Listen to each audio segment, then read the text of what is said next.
Hello everyone and welcome back to Dark Souls Easy Mode. So, if you're wondering why I have so many souls, I used all the consumable souls I had except for the boss souls. Still have those for no real reason. Because I do in fact need 18 dexterity for something. So I'm going to quickly spend those points. And now we can go on and I'll actually quickly equip the ring I need, the Covenant of Artorias. You do need this ring for the next section. The 18 dexterity I'll only need later, I guess.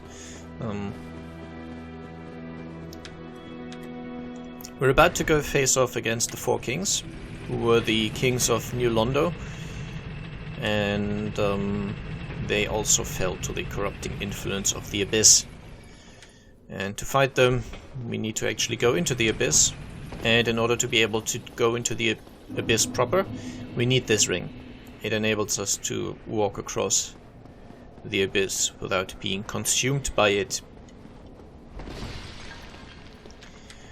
Now, I already cleared the first section of this to get the very large ember, to enable me to upgrade my sword to plus 15. So once you're at that point, you can just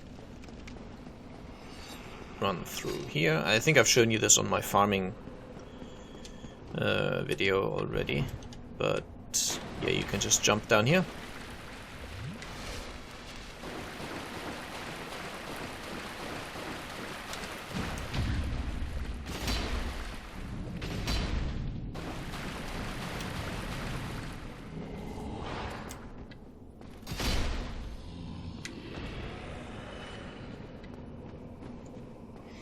Now I'd suggest still running in here quickly and grabbing those two Dark Wraiths, so you don't have to deal with them. You can just run past them, it's definitely possible. Okay, I did not parry well there.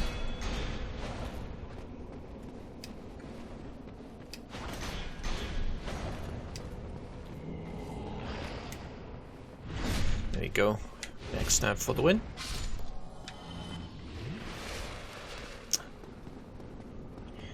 Usually that straight thrust that they open with at certain distances is pretty easy to parry, but I messed it up there. So, well, come along. I said come along. There you go.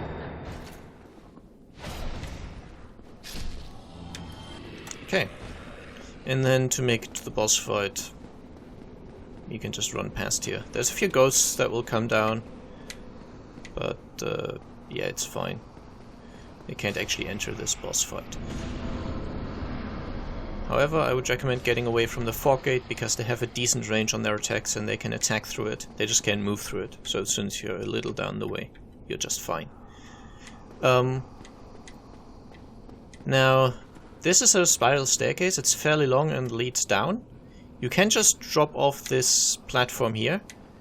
However, what happens to me quite a bit is that I drop off at a bad angle and I, instead of just falling all the way down, which would be fine, I land on one of the lower platforms and take a bunch of fall damage. If you're very unlucky, you could even die. So what I would recommend, unless you want to try it out and, you know, get good at it, is just run down the spiral. It's fine. Actually, that's one thing I'll try. I usually don't fight them this way, but I hear it's a very easy way, so I'm going to equip this stone armor. Now this will make me fairly heavy. Not quite super heavy, but pretty heavy. And yeah, eventually you'll just fall down. Don't worry, this is fine, this is how it's supposed to be. You can survive this because of reasons. Just drop an item here quickly. And now there's the first of the four kings. And he obviously opens up with an undodgeable attack. Now the way the four kings work is their damage is kind of proximity based, which means if you're very close to them, they don't do that much. As you can see.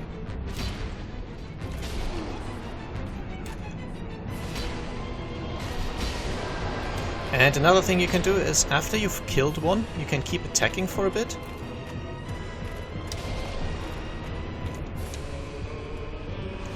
And damage the hitbox that it still has. Now, the kings themselves, there's up to 4 of them, might be up to 5, but let's not talk about it. So you see, I swing and I still do damage to the actual boss's health pool, even though the individual king has already been killed. And using this, you can actually decrease the number of kings you have to fight. The reason I dropped an item, by the way, is as a marker. Depending on how the timing goes, this can help you, because the second king spawns around where you land initially. So if you drop an item there, this will sort of tell you where the second king will spawn. But yeah, as you can see, I have a very heavy armor set, and I barely take damage when I'm standing close to them. And there you go, this was the 3 kings. Usually there's 4 of them, but you can use this trick of damaging the hitbox before it's gone to reduce the number of kings that you actually have to kill. And again, I don't usually use the stone armor.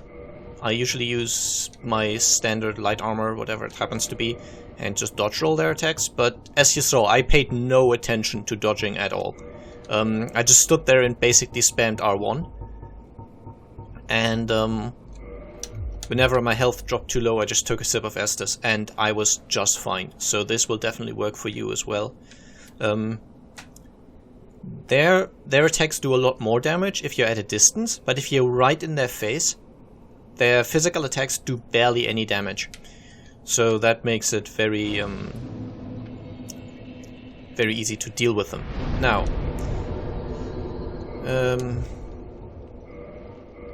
might as well spec into vitality there. And then I'm going to... Nope.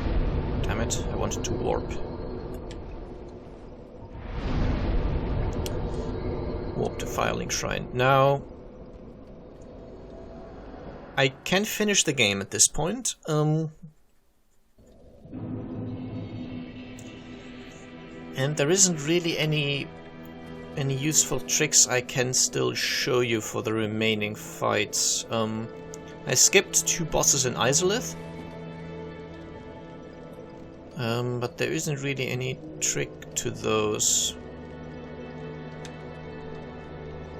So I think my initial purpose for this was to show you how to beat the game and the DLC, and show any tricks that I knew along the way, and I think I've done that, so I'm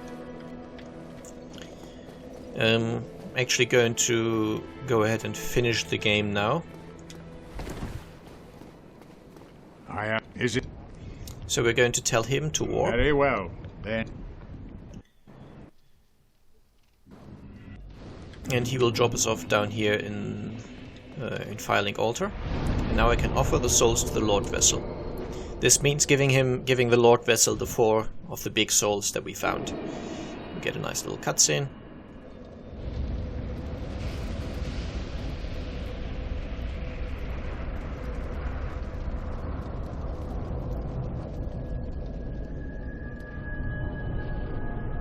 And this opens the gate to the final area of the game.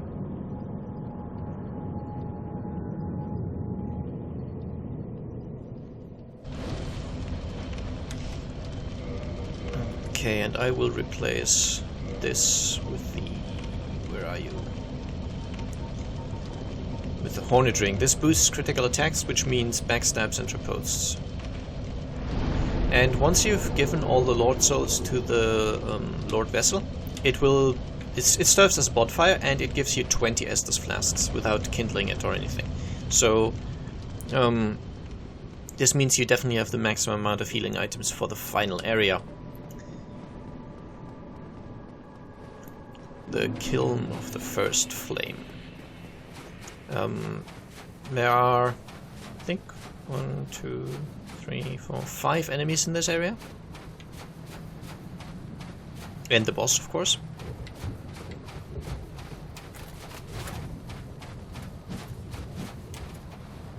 Let's see if a single backstab is enough. Yes, it is. Nice. I'm going to basically farm for a while in this place. I'll show you once my run through to the boss gate. There's, as I said, 5 enemies along the way. You can just kill them, or I guess you could run past them.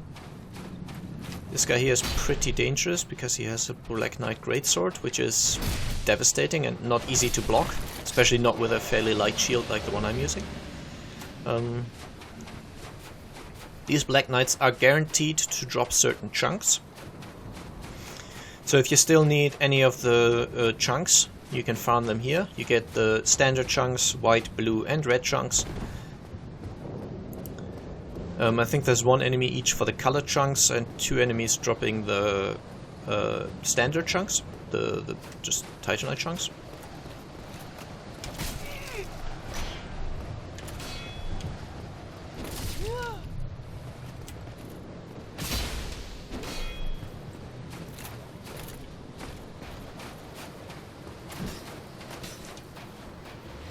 You can use the pillars to your advantage, by the way.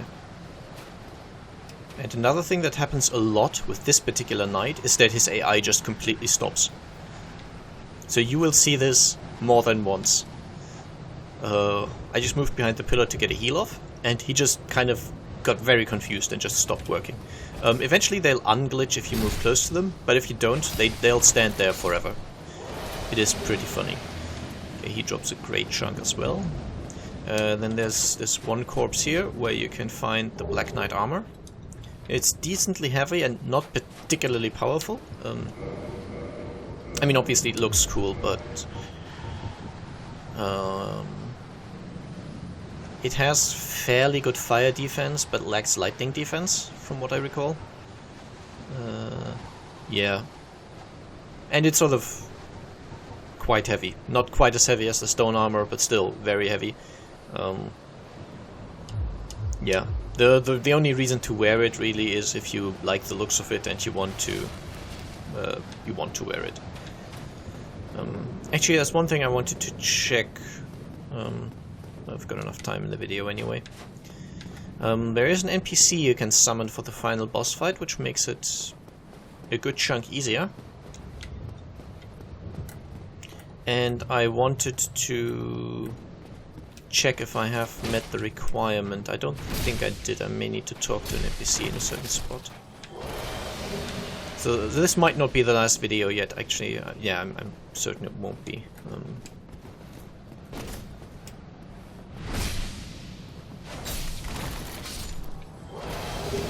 And we get the halberd at least, okay. So this is where the final boss is. I'm not going to fight him right now. I am going to homeward bone out. I think this means I actually have to fight the other 2 bosses in Izalith, so I'm going to quickly warp to Daughter of Chaos.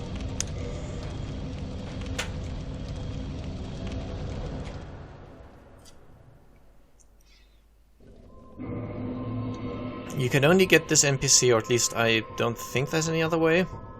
You need to have gotten the Sunlight Maggot before continuing the way I'm about to continue, and I don't have to rest here, it's fine. Is this activated? No, it's not, of course not. Didn't kill it. Oh well.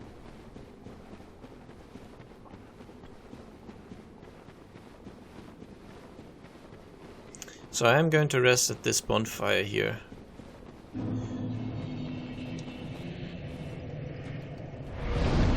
Sadly, none of the bonfires in this area can be warped to.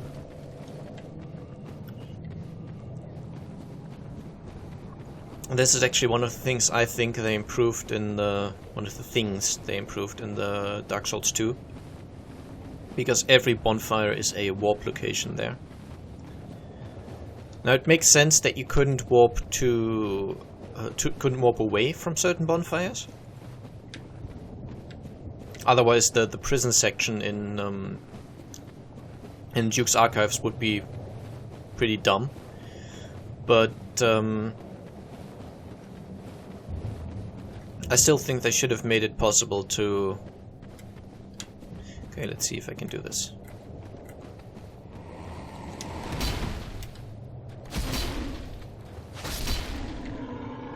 Not too bad. I still think they should have made it possible to warp to at least more bonfires. Maybe not quite all of them, but yeah. There is this bonfire. There's three bonfires in total in Izalith. There's this one down here. There's one after the next boss. And one hidden one after the 2 bosses from now, basically. And none of them are warpable, and I think they should have made it so that you can warp to them. Okay, I'm just gonna run past all of these enemies here. Beware, there is a Taurus demon. He usually opens up with a jumping attack, which is easy to avoid. But just in case he doesn't, be prepared. And then let's see how many tries it takes me to fight this thing. Demon Firesage. Now if he does the jump, you can just run towards him and it'll do nothing. Don't try to dodge roll his jump attack. If he starts with it, it's pretty difficult to dodge it. But if you just run straight towards him, you'll be just fine. This, on the other hand, can be dodge rolled if you don't suck at it. So can this one.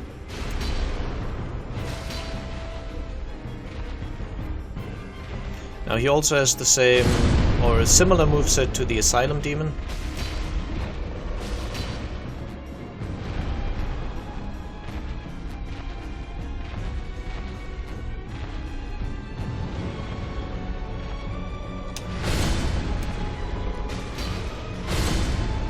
Except he also has that this hopping back move, which the Asylum Demon did not have. Which is a bit annoying, because it makes it a lot harder to get behind him. Okay, I didn't jump, I didn't roll forward enough. I wasn't close enough to him, but he does his butt slam, which means we get a nice opportunity to heal.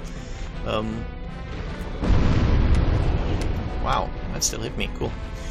Yeah, the range on that explosion is bigger than it looks.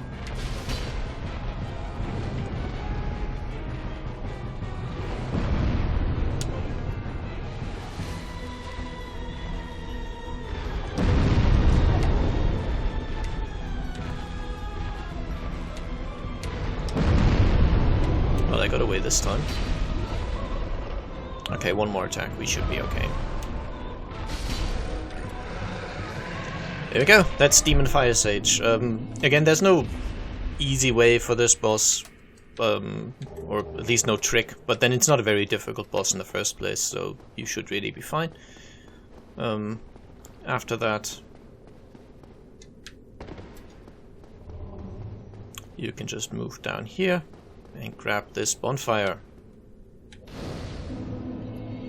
I don't think the statue things follow you here. Actually, I will just quickly reverse hollowing. I want to check something. As if I messed it up already. Well, I'd have to do the final boss without it. But yeah, that summon for the final boss is kind of helpful. Not really because of the damage, but because it's a distraction. And I apparently did mess it up. Okay. Might be that not all is lost yet. I'm going to try this. Now this boss fight, it's probably going to kill me a few times. It's kind of annoying. Not so much because the boss is so difficult, but because it's a real mess in terms of visual design, and the camera is not your friend. So this is the boss. It is called the Centipede Demon.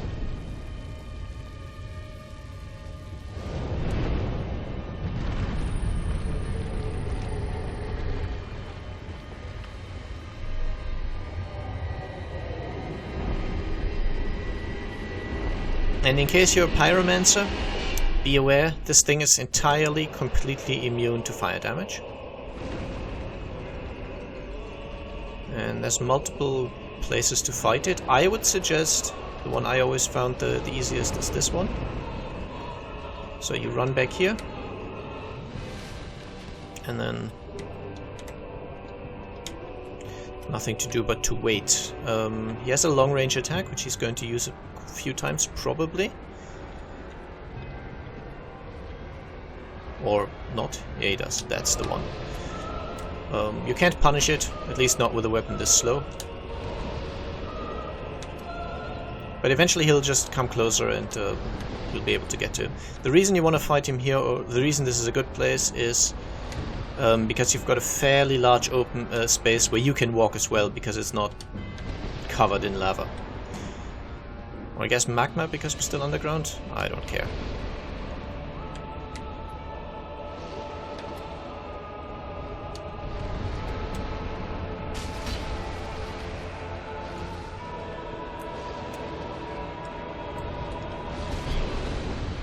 Now if you chop one of his legs off, like I did, it becomes a separate enemy by itself, which you can kill. If you do, you will get the orange charred ring. Now this is very nice, because this ring is your... It's the reason you need to fight this boss.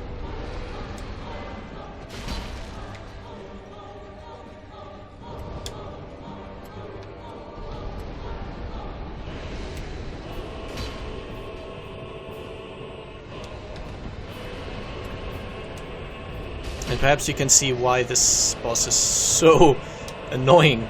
It's just so difficult to see what's going on. I mean, not sure how it will come out in the video, but I really can barely see where everything is. Because he's such a mess of just limbs and arms and tentacle things just flying around everywhere, that, yeah, it's difficult to make out exactly what's going on here. Again, you can sort of chop off his limbs, but... yeah, okay. Luckily my pretty overpowered weapon made this a bit of an easy fight. But yeah, this can go a lot worse, just because seeing what he does and where he is not as trivial as it sounds. But as I said, you get the orange charred ring. If you didn't manage to chop off one of his arms and kill it, I just equipped the Calamity Ring, didn't I? It looks very similar, so that's why. Yeah, if you didn't manage to, you will get the ring as a reward for getting the boss kill itself. But with the ring equipped, you can now move through the lava. It still does some damage, but nowhere near as much as it could do. So with this ring, you're able to move through the lava. You will need to heal eventually, but it doesn't obliterate you anymore. This is not possible without the ring. Okay, and this is the NPC I mean. I'm not going to show you the rest of this area because it's not particularly interesting. You just kind of run forward. I suggest ignoring the big enemies that you'll see there. Just moving. And you will eventually reach the same point just before Bed of Chaos that you would have reached using the shortcut. Now we can talk to you here. After all? Why? After all? And he complains about not being able to find it, whatever it happens to be. And it is the Sunlight Maggot. Now, if at this point you still haven't grabbed it, I believe this means you've messed up his quest line. Because he's looking for his own son. And if he comes across the Sunlight Maggot, he will put it on his head. Okay, something just died and I have no idea what it was. Just got 2,000 souls for reasons, I guess. Strange. But yeah, the Sunlight Maggot, if he finds it, if it is still there, he will put it on his head, it'll burrow into his brain, drive him insane, and he will become hostile and try to kill you. If, however, you grab it before, then he'll just sort of be disappointed that he can't find it, but he will not die. I will now warp back to Firelink. I can't warp to the altar as far as I know. No, I can't. Okay. And I will go and farm the Kiln of the First Flame until I get a specific item, and I'll start the next episode there. So I hope you enjoyed the episode, and I'll see you again soon. Bye bye.